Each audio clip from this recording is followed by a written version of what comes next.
शरीर में प्राण रहेगा, लहू का एक एक कतरा जब तक शरीर में मौजूद रहेगा, तब तक सिस्को की न्याय की लड़ाई को लड़ता रहूँगा, आवाज़ उठाता रहूँगा।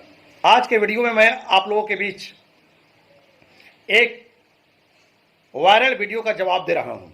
कल से एक वीडियो वायरल हो रहा है जिसमें एक बीपीएससी शिक्षिका जो है मैडम, उनके पास मीडिया वाला जाते हैं इलेक्ट्रॉनिक मीडिया वाले भाई, उनसे सबसे पहले सवाल करते हैं कि बताइए कि नियोजित शिक्षक अच्छा है या नियमित शिक्षक बीपीएससी शिक्षक, ऐसा ही कुछ सवाल उनसे करते हैं।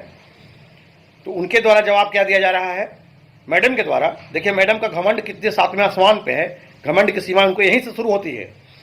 जवाब देते हैं क्या कि बीपीएससी वाले बहुत अच्छे हैं और नियोजित वालों को तो मुखिया बहाल किया था, इसलिए इनको राजकर्मी नहीं मिला, जैसे तैसे बहाल कर दिए। मैडम, बीपीएससी का फुल फॉर्म क्या होता है?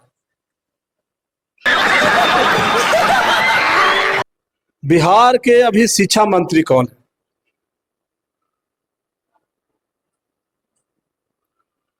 सर मैं यूपी से आई हूँ तो बिहार के बारे में थोड़ी कम नॉलेज है। यानी आप कहना चाहते हैं कि बीपीएससी शिक्षक जो भी है उनमें क्वालिटी ज्यादा है?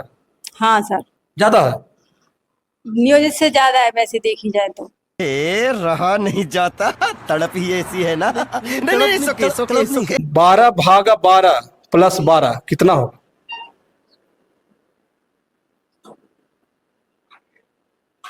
चौबीस। तुझे अक्ल है? तू क्या बोल रही है? चुप चुप हो जा, सातवीं फेल, चुप। एक शब्द। मैडम जी, आपको जो यह दिमाग में चल रहा है कि आप अच्छे हैं, तो आपसे दूसरा सवाल जस्ट करता है इलेक्ट्रॉनिक मीडिया वाले हमारे भाई करते हैं कि 12 भागा 12 का जवाब क्या होगा, आंसर क्या होगा। तो आप बहुत क्वालिफाइड थे, मेरिट वाले थे, तो 12 भागा 12 के जवाब क्यों नहीं दिए? आप देना चाहिए था ना। आप बीपीएससी वाले हैं, अतुल प्रसाद जी, के पाठक जी, नीतीश कुमार जी डायरेक्ट आपको बहाल किए हैं, यूपी से लाए हैं कश्ती तूफान से निकाल के, हैं? जवाब तो नहीं दे सके आप, और आप नियोजित शिक्षक को बारे में बोल रहे हैं। तो मैडम मैं आपसे बताना चाहूंगा कि जिस समय आपका धरती पर अवतरण नहीं हुआ होगा, उस समय से नियोजित शिक्षक बिहार की शिक्षा व्यवस्था को संभाल करके और बिहार में शिक्षा का अलग जगा रहे हैं। वर्ष 2003 से बिहार में नियोजित शिक्षक कदम रखे।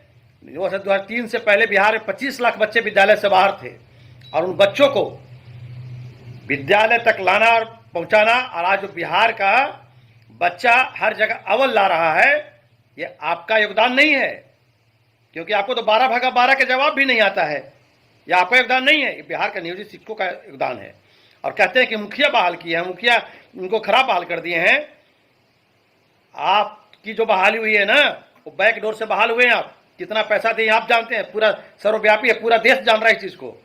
लेकिन नियोजित शिक्षक एक ऐसा शिक्षक था जो नौकरी के 9 साल बाद सरकार के द्वारा, बिहार विद्यालय परीक्षा समिति के द्वारा एग्जाम लिया गया, दक्षता, उस दक्षता में तमाम नियोजित शिक्षक बैठे और 93% 94% नंबर लाया। वह आपके तरह सिर्फ डिग्रीधारी नहीं है। बीपीएससी का नशा चढ़ गया है क्या? घमंड किसी का नहीं रहा है। और आपसे पूछ, आप कहते हैं कि इनको इसीलिए राजकर्मी नहीं मिला। वाह रे वाह, आपको कौन सा राजकर्मी मिल गया मैडम जी? हैं, राजकर्मी मिला है आपको? तो ग्रेड पे कहाँ गया आपका? कहाँ गया आपका सारा भत्ता? 25,000 वो फिक्स कर दिया गया है आपको। क्यों नहीं आपको सहायक शिक्षक का नाम दिया गया, अध्यापक क्यों नाम दिया गया भाई? रही बात कि नियोजित शिक्षक, तो नियोजित शिक्षक राज्यकर्मी है, और बिहार का कर्मी है, यूपी का कर्मी नहीं है। राज्यकर्मी है, उसको सारा फैसिलिटी मिल रहा है। हमें बनावटी नाम नहीं चाहिए। मैं दावे के साथ कहना चाहूंगा कि 70% जो बीपीएससी का बहाली है वह नाजायज तरीके से है। अब तक तो मैं नहीं बोला था, लेकिन आपकी बात मुझे बोलने के लिए मजबूर कर रहा है। बाकी जो 30% हैं बिहार वाले, वो अच्छे हैं। बाकी जितने बाहर वाले आए हैं ना, वो सब खरीद करके आए हैं। अतुल प्रसाद जी को कितना पैसा दिए थे आप? कितना पैसा दिए थे आप? और बहाल होकर आ गए कि जो आपको बिहार के राज्यपाल का नाम भी मालूम नहीं है और कहते हैं कि हम यूपी के रहने वाले हैं। तो मैं माननीय मुख्यमंत्री नीतीश जी से पूछना चाहूंगा कि भाई तब यूपी और हरियाणा वाले और चंडीगढ़ वाले को क्यों बिहार में बहाल कर दिए? क्या बिहार के बच्चों को शिक्षा देंगे कि हम बिहार के राज्यपाल के नाम नहीं जानते हैं, बिहार के गवर्नर का नाम नहीं जानते हैं हम? मैडम जी, आपका जवाब था क्या कि हम यूपी वाले हैं, तो आप बिहार में क्या पढ़ाइएगा बच्चों को? क्यों आए आप? आपको 12 भागा 12 आईबी नहीं करेगा, गवर्नर का नाम याद नहीं है बिहार का। इसके बाद हमारे इलेक्ट्रॉनिक मीडिया वाले भाई आपसे जस्ट तीसरा सवाल करते हैं कि यूपी के गवर्नर का नाम बताइए। आप उसका भी नाम नहीं बताएं, क्यों? वो तो आना चाहिए था, आप वहां के रहने वाले थे। मतलब कि आपको कुछ नहीं आता है, साफ जाहिर है। आप सिर्फ और सिर्फ पैसे की बदौलत, पैरवी के बदौलत बिहार की शिक्षा व्यवस्था को चौपट करने के लिए बीपीएससी में अपना बहाली करवा लिया। आपको तो यह भी मालूम नहीं है मैडम कि एक वर्ष में कितना सप्ताह होता है, बताइए। आइए ना हमारा बिहार में, अब बिहार के बच्चों से जो नियोजित शिक्षक पढ़ा करके आज तक रखा है, उन बच्चों से पूछिए, वो मैडम आपको पढ़ाएगा, आपको पढ़ाने की हैसियत रखता है। वह आपको बता देगा कि कितना सप्ताह होता है, 12 भागा 12 कितना होता है, बिहार का राज्यपाल कौन है, बिहार का शिक्षा मंत्री कौन है, पूरा बिहार की भौगोलिक स्थिति पढ़ा देगा आपको। अभी आपको मैडम, आप अपने घमंड को यूपी में छोड़ दीजिए, क्योंकि अब बिहार में नौकरी करने आ गए हैं। आप छोड़ दीजिए, आप बिहार की रोटी खा रहे हैं, बिहार का नमक खा रहे हैं। अब बिहार के शिक्षक को आप जो बोल रहे हैं कि नियोजित शिक्षक खराब है, नियोजित शिक्षक आप जैसे लोगों को पढ़ा कर तैयार किया है कि आज बीपीएससी में बहाल हुए हैं लोग। मुझे बीपीएससी वाले अन्य भाइयों से कोई शिकायत नहीं है, लेकिन जब जब लोग ऐसा ऐसा बोलेगा तो सामने तो आना पड़ेगा भाई। मुंह में पट्टी बांध के तो नहीं रहेंगे, कोई गाली क्यों देगा? इसलिए बिहार के तमाम शिक्षक साथी, हम लोग तो जो लड़ाई लड़ने चल रहे हैं सरकार की तरफ से, सरकार जिस प्रकार से शिक्षकों को लगातार यातना दे रही है, चाहे वह विद्यालय आने जाने का मामला हो, समय का मामला हो, ऑनलाइन अटेंडेंस का मामला हो, सारे मामलों को लेकर के हम लोग आंदोलन की तैयारी कर रहे हैं। शीतकालीन सत्र में जबरदस्त तरीके से हम लोग बिहार में आंदोलन करेंगे। जितने भी हमारे लड़ने वाले साथी हैं, सभी लोग हम लोग बैठ करके आपस में विचार विमर्श कर चुके हैं। शीतकालीन सत्र में बिहार का ऐतिहासिक आंदोलन होगा और सरकार को शिक्षकों की सारी मांग को मानना पड़ेगा। इसलिए जो आपस में जो फूट डाल रहे हैं, ये मैडम के जो कल बोले हैं बात, ये बहुत बड़ा विस्फोटक बात बोले हैं। तो हम ये स्पष्ट कहना चाहेंगे माननीय मुख्यमंत्री नीतीश कुमार जी से कि अभी जो ये सूचना के अधिकार से मांगा गया जो जवाब दिया गया आपके यहाँ, एक कमरा में 99% बच्चे पास कर गए। यह कमाल नहीं था? क्या था? किसका कमाल था? यह सब कुछ जान रहा है।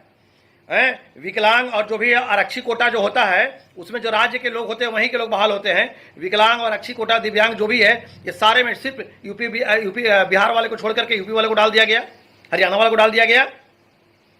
तो सरकार आपको डाला है मैडम, सरकार की तरफ से आप आए हैं बहाल होकर के, बैक डोर से आप आए हैं। अभी आप में गुणवत्ता नहीं है, गुणवत्ता सीखिए, गुणवत्ता सीखिए, आप गुणवत्ता सीखने की आवश्यकता है। अब 12 भागा 12 का जवाब तैयार रखिए। आपको अभी बिहार की भौगोलिक स्थिति की जानकारी नहीं है।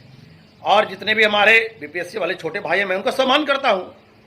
हम लोग यही समझते हैं कि हमारे छोटे भाई बहाल हुए हैं, छोटे बहन बहाल हो गई है, चलिए हम लोग की संख्या बढ़ गई है, एक साथ मिल करके सरकार जो हमारे साथ फुट डालो राज करो की राजनीति कर रही है, इसको हम लोग दूर करेंगे। और पता नहीं कौन सा घमंड समा गया मैडम को, हम बीपीएससी वाले हैं। आवेदन शुद्ध लिखने आता है मैडम? हर्षई दीर्घई बुझाता है आपको? नहीं आता होगा। हमारे इलेक्ट्रॉनिक मीडिया वाले भाई थोड़ा सा मिस किए बोर्ड पर, वह भी आपसे लिखवा के देखना चाहिए था कि मात्रा कितना होता है, कैसे कैसे क्या आता है, वो भी स्वर व्यंजन भी आपको मालूम नहीं होगा। तो चलिए, अगर किसी को मेरा बात बुरा लगे तो आप अपने पास रखिएगा। जो वास्तविकता था मैं उसकी जानकारी दिया हूं। आप बिहार के तमाम नियोजित शिक्षक और बिहार के तमाम हमारे बीपीएससी शिक्षक बिहार वाले मेरिट वाले हैं, बाकी जो बाहर से आए हैं वह कैसे आए हैं सब कोई जान रहा है। दो अधिकारी बिहार से बाहर का और बाहर का लोगों को बहाल करता है, ये किसी से छुपा हुआ नहीं है, सब कुछ जान रहे हैं। बिहारियों का हक छीना गया है। मैं तमाम शिक्षक साथी से आग्रह करना चाहूँगा कि इस वीडियो को अधिक से अधिक शेयर करें।